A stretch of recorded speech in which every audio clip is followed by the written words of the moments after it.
కాదు, సమస్తమును ఆయన చేత కలిగించబడింది. కనుకనే మనం చదువుతూ ఉంటాము, 91వ సంకీర్తనలో మనం చదువుతాం, మహోన్నతుని చాటున నివసించువాడని వ్రాయబడింది. మహోన్నతుడు అనగా సర్వశక్తిమంతుడు, ఆది సంభూతుడు, పాపములను క్షమించు అధికారము ఆ సర్వోన్నతునికి మాత్రమే ఉంది. మత్తయి సువార్త 9వ లోకా సువార్త 9వ అధ్యాయములో మనం చదువుతుంటాం, పాపములను క్షమించు అధికారము ఈ సార్వభౌముడికి మాత్రమే ఉంది. ఉంది అనడానికంటే క్షమించేటివాడు ఆయనే. ఏ దేవుడు కూడా, అంటే దేవుళ్ళు అని దేవతలు అని పిలబడిన వారు ఎవరు కూడా పాపములను క్షమించేటువంటి అధికారం కలిగిన వారు కాదు. ఎక్కడో క్షమించినట్టుగా కూడా మనం చూడలే. యేసుక్రీస్తు ప్రభువారు సర్వాధితుడు.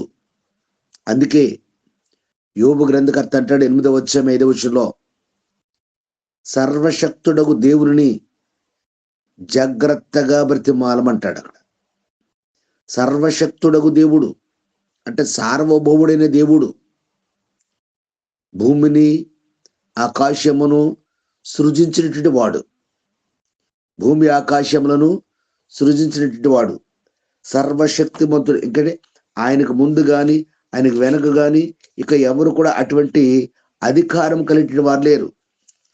ఆ అధికారం అంటే ఆ సర్వాతీతుడనేటువంటి తండ్రి మన కొరకు, మన పాపముల కొరకు, మన రక్షణ కొరకు, మనల్ని విమోచించడానికి, మన నిత్య జీవాన్ని నడిపించడానికి ఆయన మరలా ఈ లోకానికి మనిషి కుమారుడిగా వచ్చాడు. ఆ మనిషి కుమారుడిగా వచ్చిన ఆయనను ఈరోజు చదవబడిన లేఖన భాగంలో ప్రధాన యాజకులను, ప్రజలు, పెద్దలు ఒక మనిషిగానే చూస్తూ ఉన్నారు. ఆయన్ని ఒక మనిషిగానే చూస్తున్నారు. కానీ యోహాను సువార్త 3వ అధ్యాయంలో ధర్మశాస్త్ర ఉపదేశకుడు నికోదేము అనే వ్యక్తి ఉన్నాడు. అతడు యేసుక్రీస్తు ప్రభువాన్ని బహిరంగంగా ఒప్పుకోలేదు. కానీ యేసు ప్రభువాన్ని చూచినప్పుడు సార్వభౌముడు ఆయనలో కనిపించాడు, సర్వాతీతుడు ఆయనలో కనిపించాడు, సర్వోన్నతుడు ఆయనలో కనిపించాడు, మహోన్నతుడు ఆయనలో కనిపించాడు. ఎందుకంటే గనక ప్రభు దగ్గరకు వచ్చి ఆయన చెబుతూ ఉన్నాడు, దేవుని వద్ద నుండి వచ్చినటువంటి వాడు మాత్రమే ఈ కార్యములు చేయగలడు, మరి ఎవరు కూడా ఈ కార్యములు జరిగించలేరు అని అతడు చెబుతూ ఉన్నాడు అక్కడ. మరి దేవుని వద్ద నుండి వచ్చిన వారు ఎవరు? ఈరోజు ఆ ప్రధాన యాజకులను, ప్రజల పెద్దలు ఆలోచన చెయ్యాలి. ఎందుకంటే గనక ఈరోజు యెషయా గ్రంథము 42వ అధ్యాయము 1వ వచనంలో ప్రవక్త రాస్తూ ఉన్నాడు, ఇదిగో నేను ఆదుకున్న నా సేవకుడు, నేను ఏర్పరచుకున్న వాడు, నా ప్రాణమునకు ప్రియుడు అని వ్రాయబడి ఉంది. ఈరోజు ఏ అధికారము చేత ఈ కార్యాలు చేస్తున్నావు అని అడుగుతున్నారు వాళ్ళు. తండ్రి సర్వాధికారం ఇచ్చి లోకానికి పంపించాడు ఆయన్ని. తండ్రి సర్వాధికారం ఇచ్చాడు. ఎందుకంటే గనక పంపించినటువంటి వాడు. ఈరోజు మనము యూనివర్సల్ సుప్రీం అని చెప్తున్న విశ్వానికి అధిపతి అబ్రహాం అంటాడు ఆదికాండం 17వ అధ్యాయంలో, అదే అబ్రహాముతో తండ్రి చెప్తున్నాడు, యెహోవా చెప్తున్నటువంటి మాట, నేను సర్వశక్తి గల దేవుడను. అబ్రహాముతో చెప్తూ ఉన్నాడు, సార్వభౌముడను, నా సన్నిధిని నడుచుచు నిందారహితుడిగా ఉండాలి, నిరపరాధిగా ఉండాలి. ఒకవేళ నీలో నాలో గనక ఏదైనా అపరాధం ఉంటే దాన్ని ఒప్పుకొని విడిచిపెట్టాలి. ఒప్పుకొని విడిచిపెడితేనే ఆయన సన్నిధిలో నింద లేనిటి వారిగా, నీతిమంతులుగా ఎంచబడి ఆయన చూపించేటువంటి మార్గములో నడవడానికి దేవుడు కృప చూపిస్తాడు. సర్వశక్తి గల దేవుడు అబ్రాహామును పిలిచినప్పుడు, అంటే అబ్రామును పిలిచినప్పుడు అబ్రాము సమస్తాన్ని విడిచిపెట్టి వచ్చాడు. సమస్తాన్ని విడిచిపెట్టి ఎక్కడ? ఆదికాండం 12వ అధ్యాయంలో ఆ విడిచిపెట్టి వచ్చినటువంటి వాడు ప్రభుతో నడుస్తూ ఉన్నాడు, ప్రభుతో మాట్లాడుతూ ఉన్నాడు, ప్రభు చెప్పిన ప్రతి పనిని కూడా నమ్మకంగా జరిగిస్తూ ఉన్నాడు. ఇప్పుడు సార్వభౌముడును సర్వాధికారి అయిన దేవుడు, సార్వభౌముడును సర్వాధికారి అయిన దేవుడు ఆయన ఏర్పరచుకున్న ప్రాణప్రియుడు ఎవరి కొరకు ఏర్పాటు చేసుకున్నారు? మన కొరకే ఆయన ఏర్పాటు చేసుకున్నాడు. ఎందుకంటే ఇందాక చెప్పాను, ఆయన సన్నిధిలో నిందారహితులుగా నడవాలి మనము. అబ్రాముగా నడిచాడు. అబ్రాముగా నడిచినటువంటి వాడిని ఈ 17వ అధ్యాయానికి వచ్చేటప్పటికి అబ్రాముని అబ్రహాముగా మార్చాడు దేవుడు. అంటే ఎలా మారగలిగాడు అబ్రాము గంటే గనక, సర్వశక్తి గల దేవుడు ఒక మాట చెప్తున్నాడు. లూకాసు వార్త 2వ అధ్యాయము 14వ వచనం, సర్వోన్నతమైన స్థలములలో దేవునికి మహిమ, ఆయనకు ఇష్టులైన మనుషులకు భూమి మీద సమాధానము. సర్వోన్నతుడైన దేవుని యొక్క సన్నిధిలో ఆయనకు మహిమ కలగాలి అని అంటే గనక మనము నిందారహితులుగా నడవాలి. అంటే యేసుక్రీస్తు ప్రభువాన్ని అనేకులు వెంబడిస్తున్నారు. అక్కడ వెంబడిస్తున్న వారందరూ కూడా ప్రభువారి మాటలు వింటూ ప్రభువారు చెప్పేటువంటి ఆలోచనల ప్రకారము వారు తలంపులను మార్చుకుంటూ యేసయ్యని వెంబడిస్తూ ఒక్కొక్కటిగా పాపాలను విడిచిపెట్టుకుంటున్నారు. వారికి ఉన్న బలహీనతలను తీసివేసుకుంటున్నారు. పుట్టుకతో వచ్చే వ్యాధులు కానివ్వండి, శరీర సంబంధమైన వ్యాధులు కానివ్వండి, మానసిక బలహీనతలు కానివ్వండి, ఏవైనప్పటికీ కూడా సర్వశక్తి గల దేవుని యొక్క సన్నిధిలో తీసివేసుకోవడానికి, బాగు చేసుకోవడానికి దేవుడు ఒక మిక్కిలి సమయాన్ని వారికి ఇచ్చాడు. అంటే ఆ ప్రాంతానికి ప్రభు రావడమే గొప్ప భాగ్యం వాడికి. ఆ ప్రాంతానికి ప్రభు వచ్చినప్పుడు వ్యర్థమైన మాటలతోనూ వ్యర్థమైనటువంటి పనులతోనూ కాలాన్ని సమయాన్ని వ్యర్థపరచుకోకూడదు.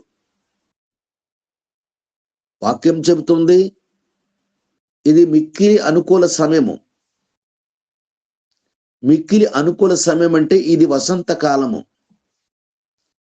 ఈ కాలములోనే ఆకులు రాలాలి. వసంతకాలం దాటిందంటే కనుక ఇక ఆకులు రాలవు. వసంతకాలం దాటిందంటే ఆకులు రాలవు. వసంతకాలం అనగా లెంటు కాలం. ఈ మిక్కిలి అనుకూల సమయము, ఈ కాలంలోనే రోజుకొక అంశాన్ని మనకి ఇచ్చారు. చాలా మంది అంటారు వాళ్ళకి పని లేదు పాట లేదు అని. ఒక్కసారి కనుక మీరు ధ్యానం చేస్తే ఈ అంశాలు మరి ఏ సంఘాలలోనూ ఎక్కడ కూడా ఉండవు. ఇవి చాలా లోతైన మర్మాలతో కూడిన అంశాలు ఇవి. ఎందుకు మన ముందుకు తీసుకొచ్చాడు ప్రభువు? ఒకళ్ళు ఈరోజు నీవు నేను కూడా ప్రజల పెద్దల వలె, ప్రధాన యాజకుల వలె అతిశయపడుతూ ఉన్నామేమో, గర్వపడుతూ ఉన్నామేమో. ఈ వసంత కాలంలో, ఈ లెంటు కాలంలో ఒప్పుకోవలసినవి, విడిచిపెట్టవలసినటువంటివి ఇంకా దాచుకుని మనం దేవునికి దూరంగా ఉంటున్నామేమో. నిన్నటి దినాన మనం చదువు యాకోబు పత్రిక 1వ అధ్యాయంలో. ఎందుకంటే గనక పాపము గర్భాన్ని ధరించి మరణాన్ని కంటదట. ఆ పాపం మనం దాచుకుంటే గనక అది పరిపక్వమై మన మీద పరిపాలన చేస్తుంది. సార్వభౌముని చేతి కిందకి రాకుండా, సర్వోన్నతుని యొక్క కృపలోనికి రాకుండా ఆయన మనకు కాపరిగా లేకుండా మరణము మనకు కాపరిగా ఉండి నిత్య జీవానికి మనలను దూరపరుస్తోంది.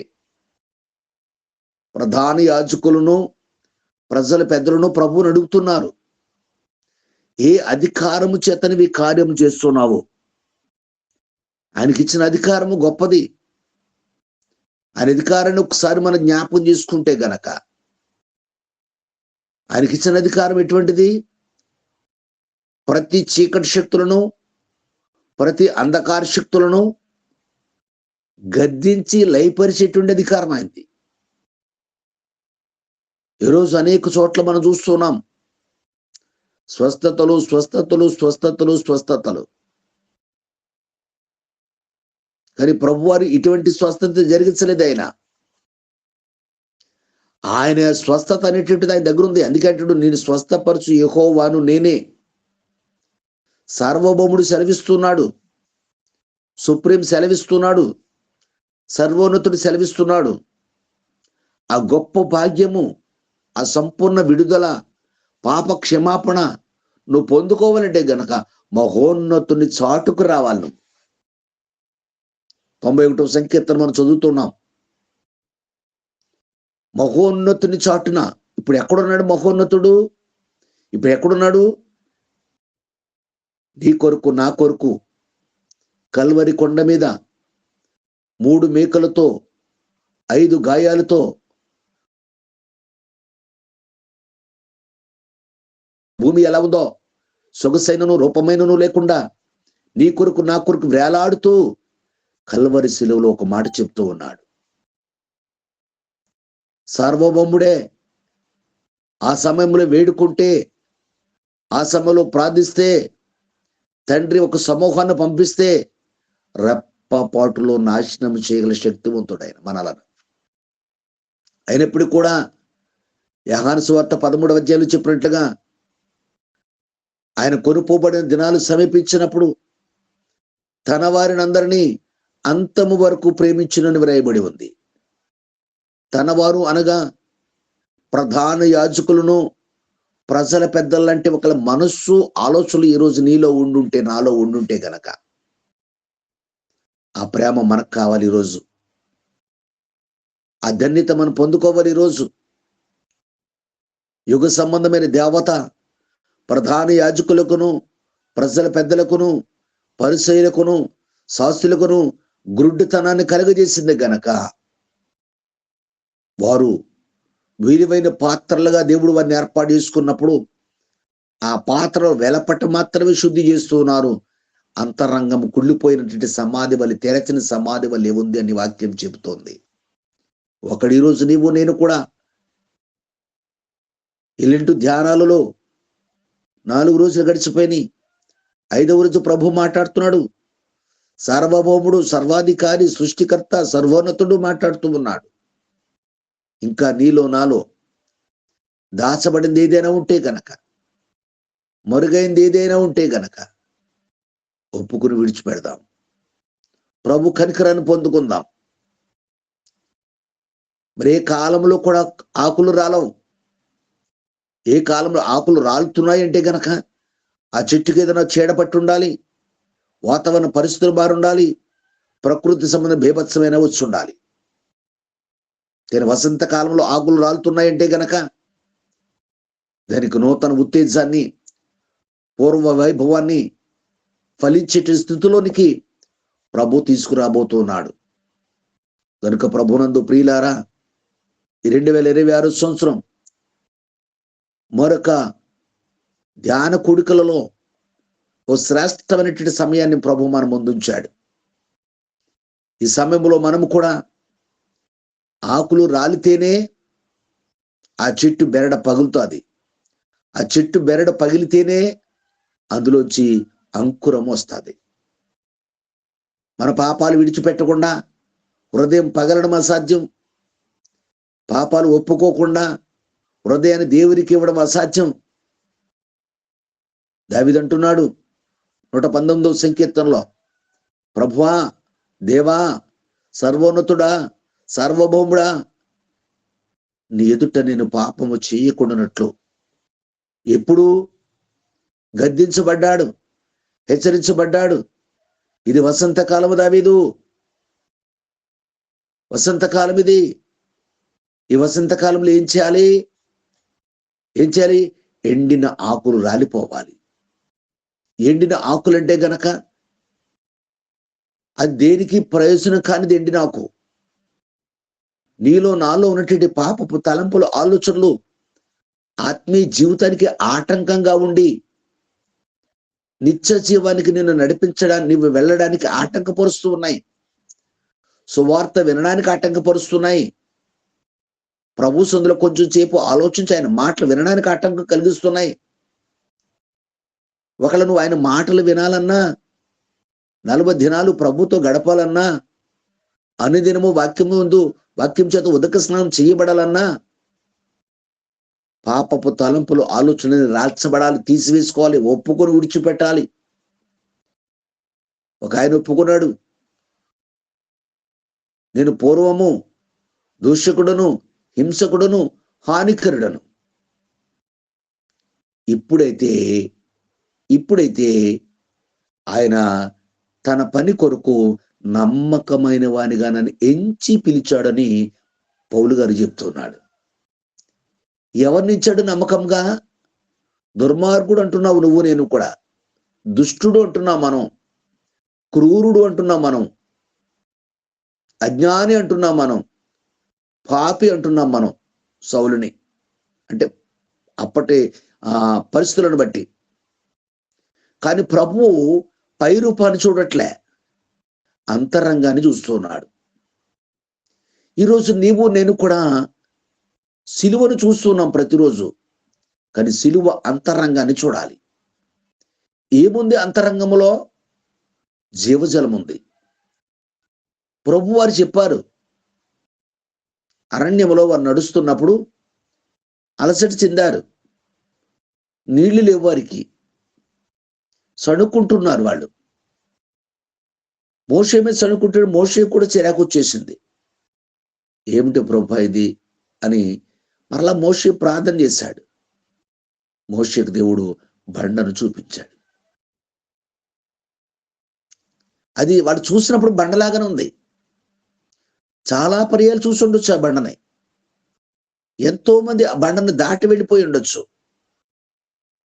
కానీ సర్వోన్నతి యొక్క శక్తి ఆ బండలో ఉందని వారు గ్రహించలేకపోయారు. ఈరోజు నీవు నేను కూడా కలవరి కొండ మీద సిలువలో వేలాడుతున్నటువంటి ఆయనలో కూడా ఆ సర్వాతీతుడు మనకు కనబడుతున్నాడు. అది బండే అనుకున్నారు, దాని మీద ఆనుకుని ఉండొచ్చు, దాని మీద కూర్చుని ఉండొచ్చు. కానీ ప్రభువు అధికారం కలిగిన వాడు గనక, సర్వాధికారం కలిగినటువంటి వాడు గనక ఆయనతో చెప్పాడు, బండను కొట్టు అన్నాడు. ఒకచోట బండతో మాట్లాడు అన్నాడు. ఆ బండను చీల్చగా అరణ్యంలో ఏరులై పారేటువంటి జీవజలము, త్రాగే నీరు ఇచ్చాడు వాళ్ళకి. చూసావా? మనం చూసినప్పుడు బండగానే ఉంది అది. నీ జీవితం, నా జీవితం బండ బారిపోయి, మోడు బారిపోయి, బీడు బారిపోయిందే ఉందగేమో. ఈ ధ్యాన కుడికలలో, ఈ వసంత కాలంలో, ఈ లెంటు ప్రార్థనా కూడికలలో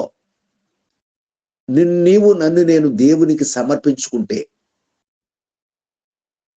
మన హృదయాన్ని కూడా దేవుడు ఆ రీతిగా తెరుస్తాడు. అంటే మన హృదయం పగులుతుంది, పగలాలి. బెరడు పగలాలంటే కనుక ఆకులు రాలాలి. ఆకులు రాలితేనే చెట్టు బెరడు పగులుతుంది, బెరడు పగిలితేనే చిగురు వస్తుంది. అలా మన జీవితంలో కూడా జీవజలపు ఊట నీలో నుండి రావాలి. నా యందు విశ్వాసం ఉంచు వాడెవడో వాని కడుపులో నుండి జీవజల నదులు ప్రవహిస్తాయట. నీలో ఆ జీవజలము అరణ్యంలో ఏరులై పారినట్లుగా నీ బ్రతుకు కాలం అంతా కూడా అట్టి జీవజలాన్ని నువ్వు పొందుకుంటూ, నీ కుటుంబం పొందుకుంటూ అనేకులకు జీవజలాన్ని ఇచ్చేటట్టు కృపలోనికి మనం రావాలంటే గనక ఒక్కసారి ఉదయకాల సమయంలో కల్వరి సిలువ వైపు నీవు దృష్టించు. సిలువలో వేలాడుతుంటే యేసయ్య చెబుతూ ఉన్నాడు, అయ్యా పరలోకమందు నీకు మీరు చదవండి, యోహాను సువార్త 17వ అధ్యాయం తర్వాత చదవండి. పరలోకమందు అంటే సర్వోన్నతుని యొక్క సన్నిధిలో, పరలోక రాజ్యములో, ఈ కల్వరి కొండ మీద రూపమైనను సొగసును లేకుండా వేలాడుతున్నట్టు ఆయన మాట్లాడుతున్నాడు. చూసిన వారందరూ తలలాడిస్తున్నారట. ఒకడు అంటున్నాడట, వీడిని రక్షించుకునేడు కానీ మనల్ని ఎలా రక్షిస్తాడని. ఒకడు అంటున్నాడంట, అయ్యా నిన్ను రక్షించుకుని నన్ను కూడా రక్షించు అని. ఒకడు అంటున్నాడంట, వాడు ఎలా దిగుతాడో చూద్దాం, ఎలా రక్షింపడతాడో చూద్దామని. అంటే తలకు మాట మాట్లాడుతూ ఉన్నారు. కానీ ప్రభు వారు చెబుతూ ఉన్నారు, ఎందుకు తండ్రి వీరేమి చేయించున్నారు, వీరు ఎరుగరు గనక వీరిని క్షమించు అని ఎందుకు చెప్పాడు ప్రభు? ఎందుకు చెప్పాడనంటే గనక ఒక మాటను మనం జ్ఞాపకం చేసుకుందాం. యోహాను సువార్తలో చదువుతాం మనం చాలాసార్లు, 17వ అధ్యాయంలో చదువుతాం. నేను 21 వచనాలు చదువుతాను చూడండి. తండ్రి నా యందు నీవును నీ యందు నేనును ఉన్నలాగున అని వ్రాయబడి ఉంది. ఏమంటాడైనా? సర్వాధికారి, సర్వోన్నతుడు, సార్వభౌముడు, విశ్వానికి అధిపతి, భూమిని అంటే సృష్టిని గాలిలో వేలాడదీసినటువంటి వాడు, ఆకాశములను భూమిని నీటిని నిర్మించినటువంటి వాడు, గాలిని అదుపు చేయగలిగినటువంటి వాడు, సముద్రాన్ని తన స్వాధీనంలో ఉంచుకోగలిగినటువంటి వాడు, ప్రకృతిని తన ఇష్టానుసారంగా నడిపించగలిగినటువంటి వాడు. ఇంత సమర్థుడు, ఇంత శక్తివంతుడైనటువంటి ఆయన తండ్రితో మాట్లాడుతున్నాడు. అయ్యా ఏమంటాడు? నా యందు నీవును నీ యందు నేనును ఉన్నలాగున వారును మన యందు ఏకమై ఉండవలని వారి కొరకు మాత్రమే నేను ప్రార్థన చేస్తున్నాను. వారు అనగా ఈరోజు దేవుడు ఏర్పాటు చేసుకుంటున్న బిడ్డలు. వారు అనేటువంటి సంఖ్యలోకి కానీ గుంపులోకి కానీ సంఘములోకి కానీ నీవు నేను చేర్చబడ్డామా? చేర్చబడాలి అంటే గనక, ఆ మహిమలో పాలిభాగస్సులు కావాలంటే గనక ఒక మాట ప్రభు మనతో చెప్తాడు. ఒక మాట మనకు ప్రభు చెప్తాడు. పేతురు రాసిన మొదటి పత్రిక 4వ అధ్యాయము 1వ వచనం, క్రీస్తు శరీరమందు శ్రమపడెను. ఎవరి కొరకు శ్రమపడ్డాడు? మనం ధ్యానిస్తూ ఉన్నాం. ఇది శ్రమల కాలం అంటాం, లెంటు కాలము, శ్రమ దినాలు అంటాం. చాలా మంది అజ్ఞానులు చెబుతూ ఉంటారు, క్రీస్తు శ్రమపడ్డా? 40 దినాలే శ్రమపడ్డా? 40 దినాలు ప్రభు శ్రమపడ్డాడని కాదు. మనం ఏర్పాటు చేసుకున్న 40 అనేటువంటి సంఖ్యకు పరిశుద్ధ గ్రంథంలో ఒక విలువ ఉంది, ఒక పరమార్థం ఉంది. ఆ పరమార్థమును విలువైనటువంటి ఆ దినాలను మనము అనేకులకు చూపిస్తే, ఇది పరిశుద్ధ గ్రంథంలో వ్రాయబడినటువంటి దినము గనుక, మన పితరులు ఆచరించి మేలు పొందుకున్నారు గనుక, మనం కూడా అట్టి రీతిగా ఆ 40 దినాలు మనం కూడా ప్రతిష్ఠించుకుంటే మన జీవితంలో కూడా అటువంటి మేలు పొందుకుంటుంటే ఆలోచనతో మన పితరులు ఈ ధ్యాన కొడుకులు మన కొరకు ఏర్పాటు చేశారు. అంతేగాని క్రీస్తు శ్రమ పడ్డాడని కాదు. క్రీస్తు శరీరమందు శ్రమ పడ్డాడు కనుక ఈ 40 దినాలు కూడా అట్టి మనస్సును ఆయుధంగా ధరించుకోవాలి. క్రీస్తు యేసుకున్నట్టు ఈ మనస్సును మీరు కూడా కలిగి ఉండాలి.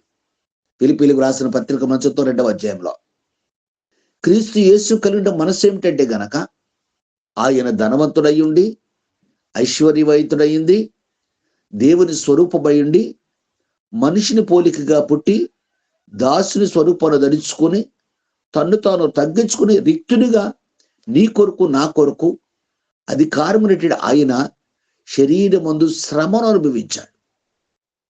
ఆయన అనుభవించిన శ్రమల మూలముగానే ఈరోజు రక్షణ మన ముందుకు వచ్చింది. అందుకే అంటాడు, శరీర విషయంలో శ్రమ పడిన వాడు శరీరమందు జీవించిన మిగిలిన కాలం ఇక మీదట మనుషుల యొక్క ఆశలను అనుసరించి నడుచుకొనక దేవుని ఇష్టానుసారముగా నడుచుకోవాలి. ఇంతవరకు నువ్వు నడిచినటి నడక, నువ్వు జీవించిన జీవితం చాలు. శరీరానుసారంగా నువ్వు నడిచినటువంటి ఈ జీవిత యాత్ర చాలు. ఈ రోజైనా ఈ సమాధాన సంబంధం సువార్తను మీరు విని, గలతీయులకు రాసిన పత్రిక 5వ అధ్యాయము 16వ వచనంలో చెబుతూ ఉన్నాడు, సహోదరులారా, నేను మీతో చెప్పున్నది ఏమనగా, ఆత్మానుసారముగా నడుచుకొనండి, అప్పుడు శరీర క్రియలను విడిచిపెడతారు. అంటే ఈరోజు మనం దేనిని విడిచిపెట్టాలి? వసంతకాలంలో ఆకులు రాలుతున్నాయి.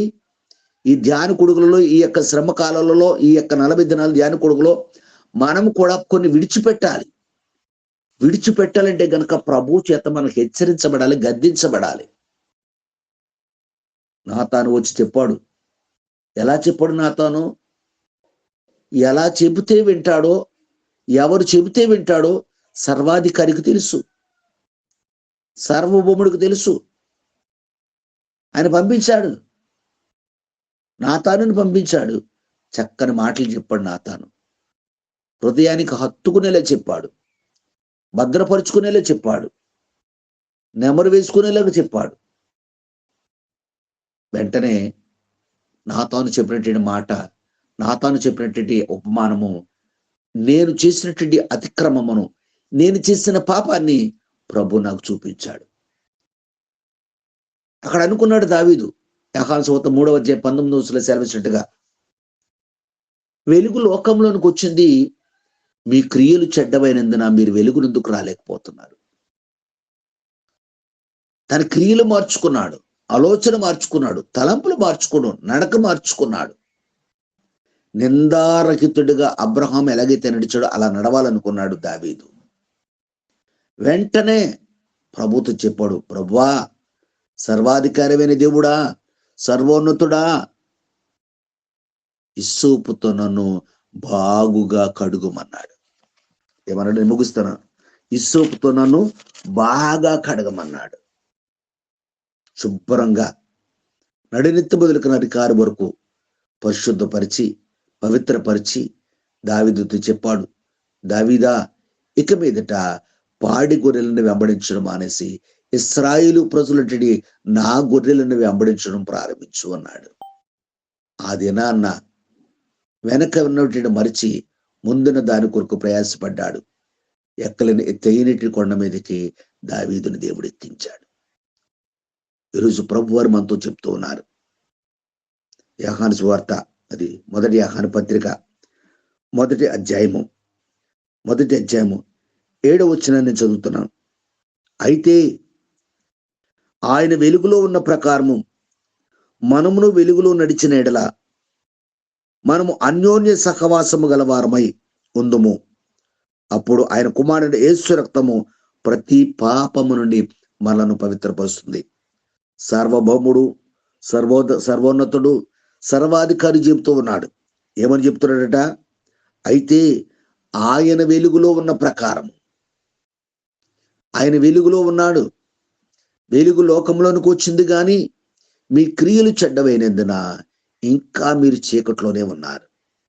మీరు వెలుగునందుకు రాలేకపోతున్నారు. వెలుగునందుకు రాలేకపోతున్నారు కనుకనే ప్రధాన యాజకులను, ప్రజల పెద్దలను ప్రభు మీద నిందలు వేయాలని, ప్రభువులో లోపాన్ని చూడాలని, పాపాన్ని ఎత్తి చూపించాలని వారు ప్రయాసపడుతూ ఉన్నారు. ఒక అదే ప్రయాస వారి పాపం ఒప్పుకొని విడిచిపెట్టడానికి ప్రయాస పడుంటే గనక వారు నిత్య జీవాన్ని స్వతంత్రించుకునేటువంటి వారే, బల నమ్మకూడ దాసులుగా ఎంచబడేటువంటి వారే. ఈరోజు ప్రభు వారు చెప్తున్నటువంటి మాట కనుక మనము కూడా అలా వెలుగులోనికి వచ్చిన వారమైతే గనక సర్వోన్నతునితో, సర్వాధికారితో అన్యోన్య సహవాసము గలవారమై ఉంటామట.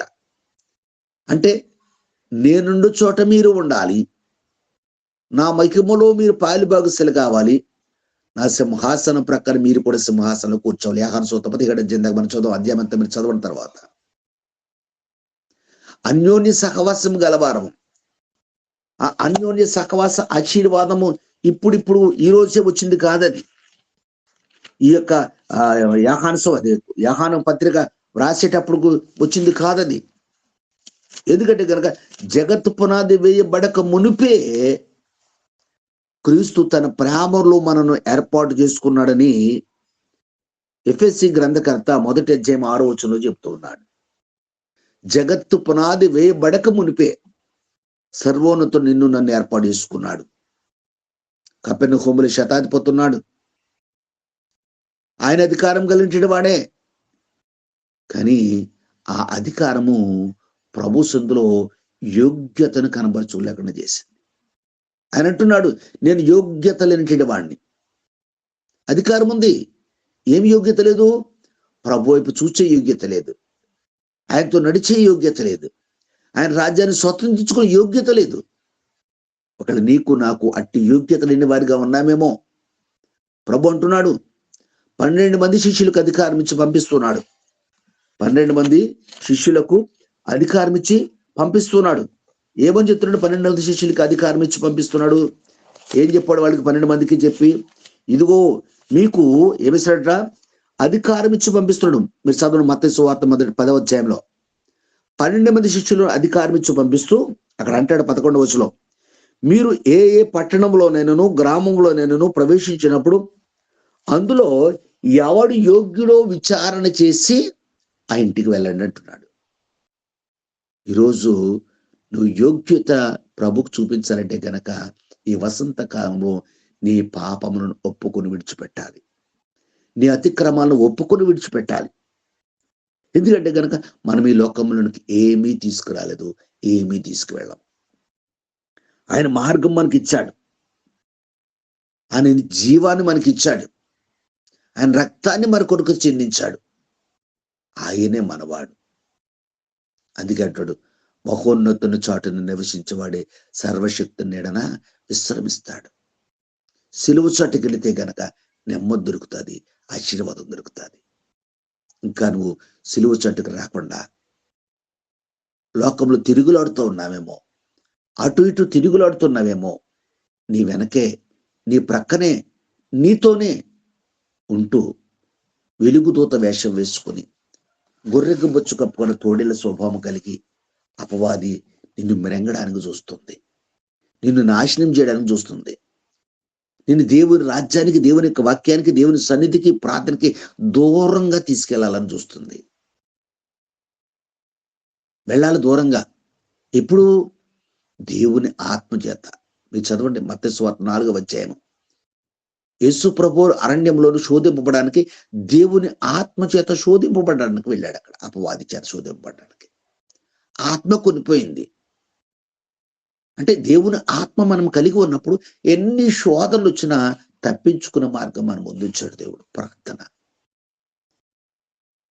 ఈ ఉదయకాల సమయంలో మరొకసారి ప్రభు పేరిట మీకు వందనాలు చెల్లిస్తూ సిలువ వైపు చూడండి. ఆయన అధికారం కలిగిన వాడు, సర్వాధికారి. బండ నీ ముందే ఉంది. బండలో మధురమైన ఆశీర్వాదం ఉంది, మధురమైన జీవజలం ఉంది, నిత్య జీవం ఉంది. ఆ జీవజలం నీకు కావాలంటే గనక వసంతకాలంలో ఆకులు రాలినట్లుగా క్రమక్రమంగా నీ పాపాలను ఒప్పుకో. ఆకులన్నీ ఒకసారి రాలితే చెట్టు పాడైపోద్ది. ఒక్కొక్క ఆకు ఆకులు రాలుతున్న కొలది అందులో కాండము కొద్ది కొద్దిగా పరివర్తనం చెంది ఆ యొక్క చిగురు బయటకు వస్తుంటది. వసంతకాలం అయ్యేటప్పటికి ఆకులన్నీ రాలిపోతాయి. ఆ నూతనంగా కొత్త జీవితము చిగురు ప్రారంభమవుతుంది. యోహాను సువార్త 4వ అధ్యాయంలో అదే జరిగింది. ప్రభు మాట్లాడడం ప్రారంభించిన దగ్గర నుంచి ముగించేటప్పటికి ప్రతి పాపాన్ని కూడా ఆమె ఒప్పుకుని విడిచిపెట్టేసి కొండను అక్కడ విడిచిపెట్టేసింది. వెళ్ళి చెబుతుంది తన వారితో, తన గ్రామస్తులతో, ప్రజలతో, నేను చేసినవన్నీ నాతో చెప్పినట్టు నజరేయుడైన యేసు ఇదిగో అని చెప్తుంది. నువ్వు చెప్పగలుగుతున్నావా? నువ్వు చూడగలుగుతున్నావా? నువ్వు ఒప్పుకోగలుగుతున్నావా? ఈరోజే మహోన్నతుని చాటుకి, సిలువ చాటుకి రా. ఆయన చాటున ఉండు. ఆయన చాటు ఉంటే నీ పాపం ఎవరికి చూపించడు, నీ అవిధేయత ఎవరికి చూపించడు. ఆయనే ప్రేమించి, కనికరించి, కృప చూపించి నీ పాపాలను కడిగివేసి పుటములు వేసిన సువర్ణ వలె పరిశుద్ధినిగా, పవిత్రిగా ఒక రాజ్య మార్గం ఏర్పాటు చేసిన అందులో నేను నడవడానికి కృప చూపిస్తాడు. అటువంటి కృప, అటువంటి ధన్యత మనం పొందుకొని రాబోతులో ప్రభు కొరకు, ప్రభు యొక్క పరిచయకు, ఆయన రాజ్యాన్ని స్వతంత్రించుకోవడానికి, రక్షణ అనుభవాన్ని కలిగి ప్రయాసతో మనం ప్రభు చెందుకు నడుద్దాం. ప్రభు ఈ మాట మన వినికుడిలో దీవించును గాక. ఆమేన్. ఆమేన్. శ్రేష్టమైన వర్తమానాన్ని అందించినటువంటి దేవదాసులు బెన్ఫరాయ్ గారికి ప్రత్యేక వందనాలు తెలియజేస్తున్నాను. ఎత్తబడిన వాక్యం యొక్క ఫలింపు కొరకై మన మధ్యలో ఉన్న సహోదరు వినోదిని గారు ప్రార్థన చేస్తారు. మా వందనాలు. వందనండి అయ్యగారు. ప్రార్థన చేసుకున్నాను. సర్వశక్తి కలిగిన దేవ, సర్వోన్నతుడ, సర్వాంతర్యామి, నీ గణనామానికి మేలాది స్తుతులు, స్తోత్రములు, వందనములు ప్రవ్వా. నాయన ఉదయకాల సమయంలో నా తండ్రి ఈ గూగుల్ మీట్ లో ప్రవ్వా మమ్మల్ని అందరినీ సమావేశపరిచిన విధాన్ని బట్టి మీకు వందనాలు, స్తుతులు, స్తోత్రాలు చెల్లించుకుంటున్నాం ప్రవ్వా. నాయన ప్రారంభ ప్రార్థన మొదలుకుని నాయన పాటల్లోనూ ఆరాధనలోనూ నీ కృప చూపిన దేవుడు తండ్రి. వాక్య పరిచర్యలో ప్రవ్వా మా యొక్క ఆత్మీయ తండ్రిని నిలబెట్టుకుని ప్రవ్వా అనేకమైన అంశాలతో నాయన మా మధ్యలోనికి ప్రవ్వా నీ యొక్క దాసు నిలబెట్టిన విధాన్ని బట్టి నీకు స్తోత్రాలు ప్రవ్వా. అవును నాయనా, పాపముల చేతను అపరాధముల చేతను చచ్చిన మమ్మల్ని నాయన క్రీస్తుతో బ్రతికించిన దేవానికి స్తోత్రాలు ప్రవ్వా. నీవు సిలువలో కాచిన రక్తంతో నా ప్రవ్వా మమ్మల్ని శుద్ధీకరించిన ఆయన మా పాపానికి విమోచన అనుగ్రహించిన దేవుడు అయ్యానికి వందనాలు, స్తుతులు, స్తోత్రాలు ప్రవ్వా. నాయన మాలో యోగ్య ప్రవర్తన దయచేయండి ప్రవ్వా. మేము ఎలా జీవించాలో నాయన అయ్యా, మమ్మల్ని మేము ఎలా సరి చేసుకోవాలో నా ప్రవ్వా నీ దాసుల ద్వారా నైనా చక్కటి వర్తమానాన్ని ప్రవ్వా ఉదయ కాల సమయంలో మాతో మాట్లాడిన దేవానికి స్తోత్రాలు చెల్లించుకుంటున్నాం ప్రవ్వా. జగత్తు పునాది వేయబడక మునిపోయినైనా మమ్మల్ని నీ వెరిగి ఉన్న దేవుడు భయానికి స్తోత్రాలు ప్రవ్వా. నీ ప్రణాళికలో మమ్మల్ని ఉంచినందుకు నీకు వందనాలు, స్తుతులు, స్తోత్రాలు చెల్లించుకుంటున్నాం తండ్రి. అయ్యా, నీ దయగలిగిన హస్తాలకు మమ్మల్ని మేము అప్పగించుకుంటున్నాము తండ్రి. అయ్యా, సహాయము చేయమని అడుగుచున్నానయ్యా, నీకు స్తోత్రాలు ప్రవ్వా. నీ సన్నిధిలోనైనా మేము నిందారహితంగా జీవించడానికి నాయనా మమ్మల్ని దినదినము కూడా పరిశుద్ధపరిచి పవిత్రపరచండి నాయనా, నీకు స్తోత్రాలు నాయనా. సమరయ స్త్రీ నాయనా పాపాన్ని ప్రభు ఎలా విడిచిపెట్టిందో నా ప్రభా నాయన మేము కూడా అదే జీవితము కలిగి నాయనా అయ్యా అనేకులకి నిన్ను చూపేవారుగా, నిన్ను చాటేవారుగా మమ్మల్ని సిద్ధపరచమని అడుగుచున్నామయ్యా, నీకు స్తోత్రాలు ప్రవ్వా. నాయన ఈ గారిని ఒకసారి జ్ఞాపకం చేసుకోండి ప్రవ్వా. వారు చేయించిన సేవా పరిచర్యను ప్రవ్వా ఇంకను ఆశీర్వదించండి నాయన, నీకు స్తోత్రాలు ప్రవ్వా. నాయన వారి యొక్క ఆలోచన యావత్తును సఫలపరచండి. టీచర్ గారు రాకపోకల్లో మీ కృపను గ్రహించండి, మంచి ఆరోగ్యం దయచేయండి నాయన. ఇచ్చిన అల్లుడు గారిని బట్టి నాయన, కుమార్తెను బట్టి, వారి మనవల సంతానం బట్టి మీకు వందనాలు, స్తుతులు, స్తోత్రాలు. వారి యొక్క ఉద్యోగాలలో నీ కృపను గ్రహించండి నాయన. మనోజ్ని జ్ఞాపకం చేసుకోండి ప్రవ్వా. నాయన ఆ బిడ్డ పక్షాన్ని నీ కార్యాన్ని జరిగించండి నాయన. ఒక మంచి కంపెనీలో ప్రభు, ఒక ఉన్నతమైన ఉద్యోగాన్ని ప్రభు నీ యొక్క కుమారుడికి నువ్వు ఏర్పాటు చేయించిన విధానం బట్టి నీకు స్తుతులు, స్తోత్రాలు చెల్లించుకుంటున్నాం ప్రవ్వా. నాయన నీకు వందనాలు అయ్యా. అలాగే సురేష్ అయ్య గారిని కూడా జ్ఞాపకం చేసుకోండి నాయన. తల్లి గారికి మంచి ఆరోగ్యము దయచేయండి ప్రవ్వా. నాయన ఇచ్చిన బిడ్డలను బట్టి మీకు వందనాలు, స్తుతులు, స్తోత్రాలు. నాయన అయ్య గారు రాకపోకల్లో నీ కృపను గ్రహించండి. ఎంతో భారంతో నాయన ఈ పరిచర్య కొనసాగించుచున్న ఇరువురు దాసులను బట్టి నీకు వందనాలయ్యా. మమ్మల్ని అందరినీ ప్రభు ఉదయాన్ని మేల్కొల్పినైనా నీ సన్నిధిలో ప్రతి దినము కూడా నా ప్రభు ఎంతోనైనా ఆధ్యాత్మిక నడిపించుచున్న ఈ దైవ జనులను బట్టి మీకు వందనాలు, స్తుతులు, స్తోత్రాలు. నీ యొక్క వాక్యాన్ని మేము విని ఉన్నాము కాబట్టి మీట్లో ఉన్న ప్రతి బిడ్డను నైనా నీ యొక్క వాక్యంతో దర్శించిన విధానం బట్టి నీకు వందనాలు, స్తుతులు, స్తోత్రాలు చెల్లించుకుంటూ మేమందరము ప్రభు నీ చిత్తమైతే మరలా ఉదయాన్నే ఇట్టి విధంగా కలుసుకునే కృపను మాకు అనుగ్రహించమని, మహిమాగంత ప్రభావాలు మా ద్వారా మీరు మాత్రమే పొందుకోమని అన్ని నామముల కంటే పైన ఉన్నటువంటి శ్రేష్టమైన నామములో అడిగి పొంది ఉన్నాం మా ప్రియ తండ్రి. ఆమేన్. ఆమేన్. వాక్య ఫలింపు ప్రార్థన చేసినటువంటి వినోదిని గారికి ప్రత్యేక వందనాలు. ముగింపు ప్రార్థన మన మధ్యలో ఉన్నటువంటి పెనుగొండ నుంచి రూత్ గారు ఉన్నారు. ముగింపు ప్రార్థన చేస్తారు. తర్వాత ఈ ఆశీర్వాదం తీసుకుందాం. రూత్ గారు వందనాలమ్మా. వందనాలయ్య గారు. పరిశుద్ధుడా, పరిశుద్ధుడా, పరిశుద్ధుడా, పరిశుద్ధుడా, ప్రేమ నమ్మకం కలిగిన మా ప్రభువా, మీకు స్తోత్రాలు, స్తుతులు, వందనాలు చెల్లిస్తున్నాం తండ్రి. గడిచిన దినములన్నిటిలో మమ్మల్ని ఎంతగానో కాచి కాపాడి ప్రభా ఈ వేకువజాములో తండ్రి ఉదయకాల దినమందు తండ్రి మెలకు హృదయాన్ని ఇచ్చి తండ్రి ఇట్టి సహవాసంలో ఏకీవించే భాగ్యాన్ని మాకు ఇచ్చారు ప్రభా. మీరిచ్చిన నడిపింపుకై మీకు స్తోత్రాలు చెల్లిస్తున్నాం తండ్రి. మొదటి ప్రార్థనలో మీరున్నారు, ఆరాధనలో మీరున్నారు ప్రభా. నీ బిడ్డల కొరకు ప్రార్థించే కృపను మాకు ఇచ్చారు తండ్రి, మీకు స్తోత్రాలు నాయన. మీ దాసులు నిలబెట్టుకుని ఇంతవరకు నాయన మీరు మాతో మాట్లాడిన ప్రతి మాటను బట్టి మీకు స్తోత్రాలు తండ్రి.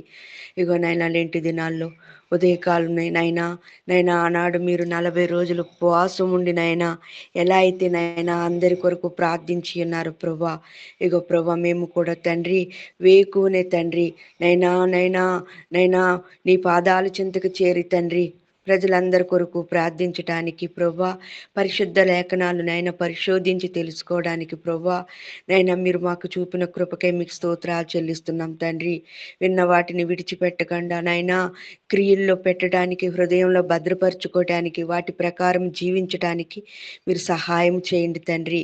నైనా ఈ మీట్లో ఏకీవించిన ప్రతి కుటుంబాన్ని దీవించండి ప్రభా. ప్రతి కుటుంబంలో అయినా అవసరతలు ఎరిగి ఉన్న దేవుడు తండ్రి. వారి ప్రతి అవసరతనైనా నీ పాదాలు పట్టుకొని గోజాడుకున్నప్పుడు తండ్రి వారి అవసరతలన్నీ నైనా మీ చేతుల్లో పెట్టినప్పుడు తండ్రి వాక్యం సెలవిచ్చినది మీ భారం యెహోవా మీద మోపము మీ ఉద్దేశములు సఫలమగునని ప్రభా నైనా సెలవిచ్చిన రీతిగా తండ్రి ప్రతి ప్రార్థన మీరు ఆలకించండి తండ్రి. బలహీనను బలపరచండి, రోగులైన వారిని స్వస్థపరచండి తండ్రి. అవసరతలు అక్కర్లన్నీ మీరు తీర్చండి తండ్రి. ఇగో నైనా ఈరోజు దినచర్య అంతట్లోను ప్రభా ప్రయాణాల్లో పనిబాట్లలో మాకు తోడై ఉండండి ప్రభా. నైనా మీ జ్ఞానమే మాకు దయచేయండి, మీ ఆలోచన చెప్పులు మేము నడుచుకోవడానికి సహాయం దయచేయండి ప్రభా. నైనా అన్యజనుల మధ్య లోకంలో మేము జీవిస్తుండగా ప్రభా మా జీవితాలు నైనా ప్రత్యేకింపబడి ఉన్నవి తండ్రి. మేము నైనా నీ బిడ్డలుగా విలువ పెట్టి కొనబడిన వారం కనుక తండ్రి మా క్రియల ద్వారా తండ్రి మీ నామాన్ని మహింపరిచే కృపను దయచేయమని ఇగో తండ్రి దైవజనులు వాక్యం అందించి ఉన్నారు ప్రభా. బెనహరయ్య గారి కుటుంబాన్ని, వారి సంఘాన్ని దీవించండి. వారి చేయుచున్న పరిచర్యలు దీవించండి ప్రభా. వారి రాకపోకలు యందు మీ కాపుదలు ఉంచండి తండ్రి. ఇక నైనా అధ్యక్షత వహించి నడిపిస్తున్న సురేష్ బాబు గారిని జ్ఞాపకం చేసుకోండి తండ్రి. వారి కుటుంబాన్ని దీవించండి ప్రభా. వారి పరిచర్యలు దీవించండి తండ్రి. వారి నైనా చేస్తున్న ఉద్యోగంలో నైనా రాకపోకలు యందు మీ కాపుదలు ఉంచండి ప్రభా. నైనా నైనా మీట్లో ఎంతమంది కుటుంబాలు ఉన్నాయి, వారు చేస్తున్న పనిబాట్లలో, వారి ప్రయాణాల్లో, వారి ఉద్యోగాల్లో, వారి బిడ్డల పట్ల నైనా మీ కార్యాలు జరిగించి తండ్రి మేము ఎల్లప్పుడూ నైనా ప్రభువునందే ఆనందించే భాగ్యాన్ని మాకు దయచేయమని తండ్రి. నిత్యము నీ కొరకు మేము నీ సాక్షులమై ఉండే భాగ్యాన్ని మాకు దయచేయమని యేసుక్రీస్తు నామమున ప్రార్థించి అడిగి వేడుకొని పొంది ఉన్నాం పరమ తండ్రి. ఆమేన్. ముగింపు ప్రార్థన చేసినటువంటి సహోదరి రూత్ గారికి వందనాలు. పరలోక ప్రార్థన దైవాశీర్వాదం బెనహరయ్య గారు అందిస్తారు.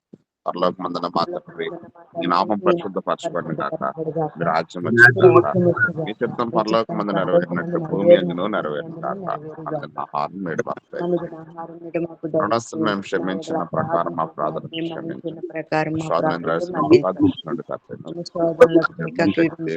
పాపాలము నిరంతరం నీవయ్యున్నావు తండ్రి.